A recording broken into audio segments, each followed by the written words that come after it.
Sales పెట్టుకొని current bill ఆదా చేసుకుంటూ డబ్బులు సంపాదించండి. SRK green energy. ధనుసు రాశి మూలా నక్షత్రం మరియు పూర్వాషాఢ నక్షత్రం మరియు ఉత్తరాషాఢ నక్షత్రం యొక్క మొదటి పాదంలో పుట్టిన మీరు ధనుసు రాశి వారిగా పరిగణించబడుతున్నారు.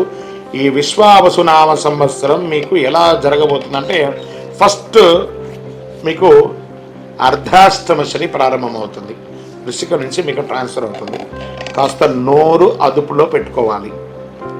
ధనుసు రాశి మిత్రులారా, మీరు ముందు నోరు అదుపులో పెట్టుకోవాలి. ఫస్ట్ ఈ సంవత్సరం కానీ సంవత్సరం చాలా బాగుంటుంది. తృతీయ శని కావున చాలా వరకు అనుకూలుడు. రుణ విముక్తి, భూగ్రహ సంపాదన, ఉద్యోగ ప్రాప్తి కలుగుతుంది.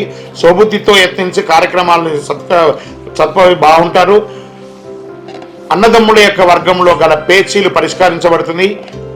అర్ధాష్టమ శని ఒకటచే విశేషించి శ్రమకారకుడుగా ఉంటున్నాడు. ఈ కాలము అనేక సమస్యలు వచ్చే అవకాశాలున్నా ఎదుర్కొనే శక్తి ఉంటుంది. జాగ్రత్త అవసరము.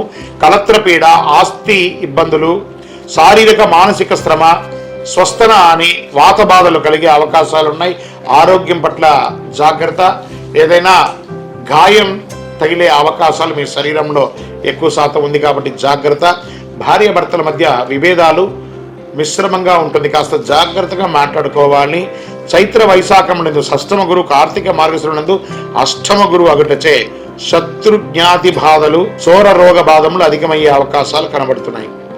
మిగిలిన సమయం అంతా సప్తమ గురువు అగుటచే మిగిలినంతా ఆ ఒక్క సమయం తప్ప మిగతా సమయం అన్నిట్లోనూ 7వ స్థానంలో గురు మీకు యోగాన్ని కలిగిస్తున్నాడు. అందుకే గురు చూసిన కోటి లాభం. శని భగవానుడు అర్ధాష్టంలో ఉన్నా గురు మీకు యోగం చేస్తున్నాడు కాబట్టి చాలా అద్భుతాలని ఆస్తి కొనుక్కునే అవకాశం ఉంది.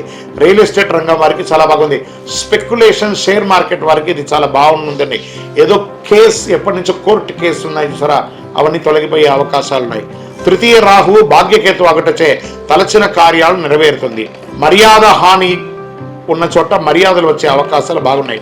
సంవత్సరం అంతా కుజుడు అనుకూలంగా లేడు కాబట్టి కాస్త జాగ్రత్తగా ఉండండి. ఇతరులతో మాట్లాడేటప్పుడు, వాహనం నడిపేటప్పుడు, ఏదైనా ఒక కలహం వచ్చినప్పుడు మీ నాలికను, మీ నోరుని కంట్రోల్ పెట్టుకుంటే అన్నీ సెట్ అయిపోతుంది.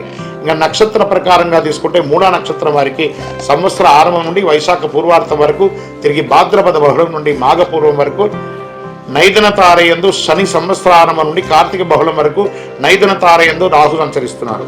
పూర్వాషాఢ నక్షత్రం వారికి వైశాఖ బహుళం నుండి భాద్రపద బహుళం వరకు, తిరిగి మాఘ బహుళం నుండి సంవత్సరాంతం వరకు నైదన తారయందు శని, ఆషాఢ బహుళం నుండి సంవత్సరాంతం వరకు జన్మతారయందు కేతు సంచరిస్తున్నాడు. ఉత్తరాషాఢ వారికి సంవత్సర ఆరంభం నుండి ఆషాఢ బహుళం వరకు జన్మతారయందు కేతు సంచరిస్తున్నాడు. మొత్తం మీద ఈ సంవత్సరంలో 70-30గా మీకు తీసుకోవచ్చు. ఈ 70% అనుకూలం, 30% ప్రతికూలం ఉంది. ఈ ప్రతికూలాన్ని అనుకూలంగా మార్చుకోవడానికి ఏమేమి ప్రయత్నాలు ఉన్నాయో అవన్నీ కూడా చేయండి. ఇష్టదైవ ప్రార్థన అవశ్యం. 7 అనే ఒక సంఖ్య మీకు చాలా కలిసి వస్తుంది. Red colour and pink colour మీకు చాలా కలిసి వస్తుంది. శివాలయానికి ఏదైనా మీ పక్కన ఉన్నటువంటి శివాలయమో దక్షిణామూర్తి ప్రార్థన ఎక్కువ చేయండి. పసుపు రంగుతో మాల, పసుపు రంగు వస్త్రాన్ని స్వామివారికి ధరింపజేయండి. 9 అనే ఒక సంఖ్య గల చెప్పుని పేదవాళ్ళకి ఎవరికైనా దానంగా ఇవ్వండి. మీ వయస్సు ఎంత ఉందో అన్ని సంఖ్యతో మీ నక్షత్రం రోజు పరిసర ప్రాంతాల్లో ఏదైనా ఒక దేవాలయంకి వెళ్ళి ఆ దీపాన్ని వెలిగించండి. ఇంకను సకల దోషాలు తొలగి ఆనందంగా ఉండడానికి అతి శక్తివంతమైనటువంటి కరుంగాళి మాలను ధరించడానికి ప్రయత్నం చేయండి. మళ్ళీ చెప్తున్నాను, ధనుసు రాశి విద్యార్థులారా, మీరు అద్భుతమైనటువంటి విద్యను సాధించే ఒక మహా సంవత్సరంగా 2025-26 ఉండబోతుంది. Get ready, విజయవస్తు.